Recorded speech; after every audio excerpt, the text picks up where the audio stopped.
वाह, क्या आईपीओ है। वाह क्या आईपीओ है सेनको गोल्ड का। इसकी आज लिस्टिंग हुई है और अच्छी लिस्टिंग हुई है। कैसी लिस्टिंग रही है, पहले शौर्य के पास चलते हैं और ये जानते हैं, फिर हम रवि जी के पास चलेंगे और जानेंगे कि अब इस स्टॉक में क्या करना है। शौर्य, बहुत बहुत स्वागत है आपका, बताइए सेनको गोल्ड के बारे में। जी, जैसा आईपीओ में हम देख रहे हैं अच्छा मोमेंटम नजर आ रहा है। कोई भी आईपीओ लिस्ट हो और ऐसे ही शानदार लिस्टिंग आज हमें सेनको गोल्ड की भी देखने को मिली है। आज एनएसई पर ये 430 पर लिस्ट हुआ है और इसको 35% ज़्यादा का प्रीमियम मिला है लिस्टिंग पर, क्योंकि इसका इशू प्राइस था 317 रुपीज़।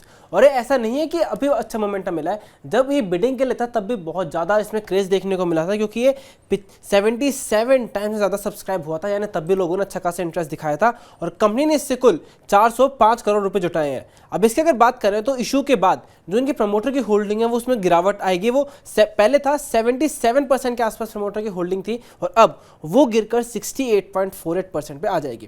कंपनी के फंडामेंटल्स की बात करें, फंडामेंटल्स इंप्रूव है, स्ट्रॉन्ग है, लेकिन उसके साथ अगर हम फाइनेंशियल्स देखें तो फाइनेंशियल्स में भी 2-3 साल में अच्छी खासी तेजी देखने को मिली है। FY21 के एंड में इनका प्रॉफिट था 61 करोड़ रुपीस और अब FY23 के एंड में इनका हो गया है 158.48 करोड़ रुपीस, यानी अच्छी खासी तेजी प्रॉफिट में देखने को मिली है। और कंपनी के फंडामेंटल्स की बात करें तो ये एक ऑर्गेनाइज सेगमेंट में काफ़ी बड़ी प्लेयर है ईस्ट के एरिया में।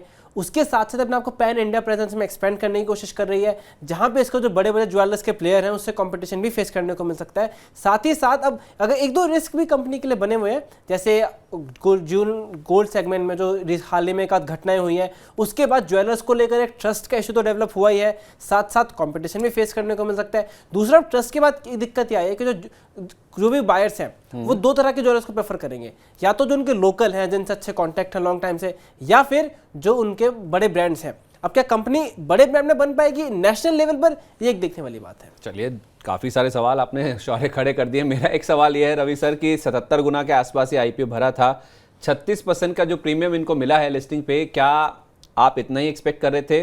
और अब जिस तरह के सवाल शौर्य उठा रहे हैं उस पर आपकी क्या राय है? देखिए, शौर्य जो है वो आपके उभरते हुए सितारे हैं और मुझे ऐसा लगता है कि इन्होंने भी काफी दमदार स्टडी करी है।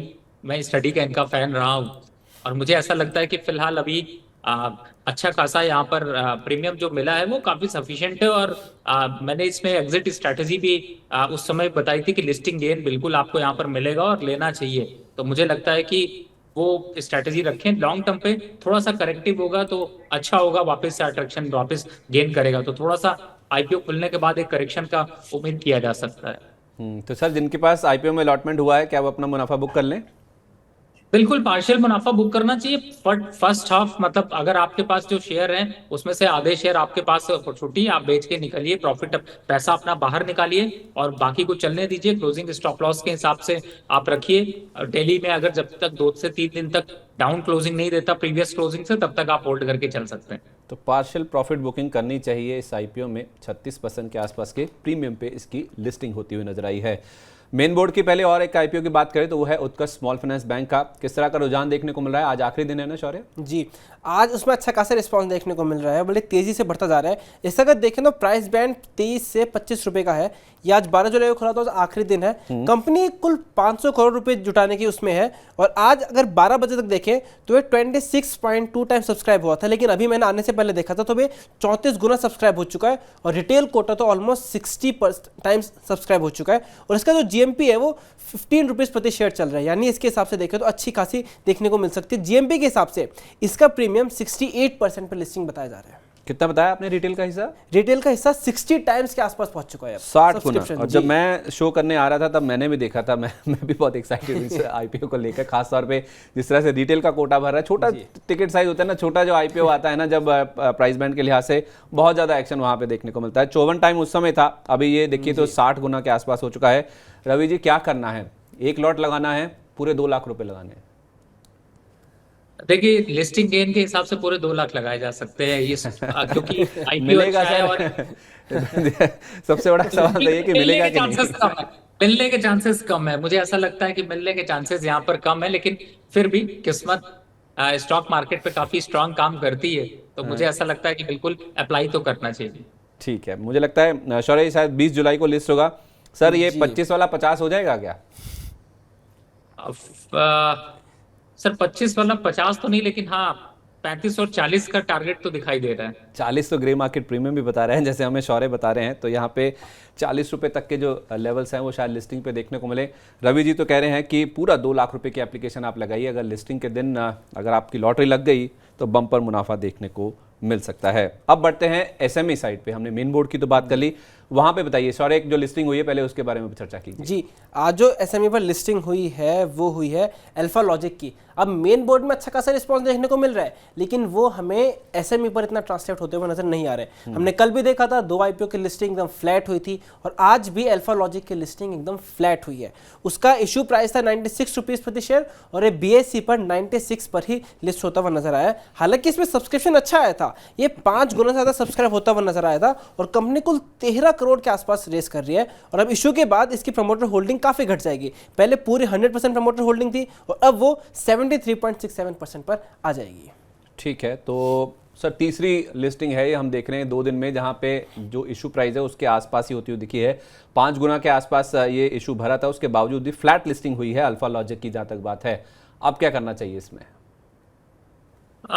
देखिए फिलहाल तो बहुत ज्यादा एक्सपेक्टेशन नहीं कर सकते हैं। मुझे ऐसा लगता है कि आगे दूसरे आईपीओ की तरफ बढ़ना चाहिए, और इस पे अभी फिलहाल तो जिस हिसाब से शेयर प्राइस खुला है काफी डिसअपॉइंटमेंट रहा है। मुझे ऐसा लग रहा था कि शायद कम से कम यहाँ से इन्वेस्टर को थोड़ा गेन जरूर मिलना चाहिए था, लेकिन इशू प्राइस के पास लिस्ट हुआ है तो मुझे लगता है कि अब सवारी छोड़ देनी चाहिए। और आईपीओ वाले जो हैं वो आईपीओ के अगर बेनिफिट लेना चाहते हैं तो दूसरे आईपीओ की तरफ फोकस करें। इस स्टॉक से अभी निकलिए, क्योंकि मुझे ऐसा लगता है अगर यहाँ पर लिस्ट हुआ तो आने वाले एक हफ्ते में थोड़ा करेक्शन आ सकता है। 70 से 75 रुपए के पास के प्राइसेस आ सकते हैं। 70 से 75 तक अल्फा लॉजिक का शेयर गिर सकता है, तो इसमें से आप निकल जाइए, ये आपके लिए बेहतर रणनीति है। थोड़ी डिसअपॉइंटमेंट जरूर हुआ है कि लिस्टिंग उतनी अच्छी नहीं हुई है जैसा यहाँ पे एक्सपेक्टेड था। एक और आईपीओ जो कि आज खुला है शौर्य, उसके बारे में बताइए। जी, आज जो आईपीओ खुला है वो है सर्विस केयर लिमिटेड। उसका प्राइस बैंड रखा है 63 से 67 रुपीज़ प्रति शेयर का। ये आज खुला 14 जुलाई को, और 18 जुलाई तक ये खुला रहेगा। और कंपनी कुल 20.7 करोड़ रुपए जुटाने की योजना में है, और जो पूरा इशू है वो फ्रेश इशू रहने वाला है। इसमें जो है भी इतना ज़्यादा सब्सक्रिप्शन देखने को नहीं मिला है। 12 बजे तक सिर्फ 11% ही सब्सक्राइब होता हुआ नजर आया था, और इसमें जीएमबी भी सिर्फ 8 रुपए का है, यानी जो बता रहा है कि सिर्फ 12% के आसपास का प्रीमियम देखने को मिल सकता है। लेकिन अब जब लिस्ट होगा क्या उस पर एक्चुअली प्रीमियम मिलेगा या फिर घट जाएगा, वो देखने वाली बात है। कि हम देख रहे हैं कि रिसेंट टाइम में जीएमबी थोड़ा घटता हुआ नजर आया है शेयरों में, और इसके जो रकम है वो वर्किंग कैपिटल के लिए यूज होती हुई नजर आएगी। सर्विस केयर, आपने सर इसको देखा है, कैसे हैं इसके फंडामेंटल्स, क्या इसमें अप्लाई करना चाहिए?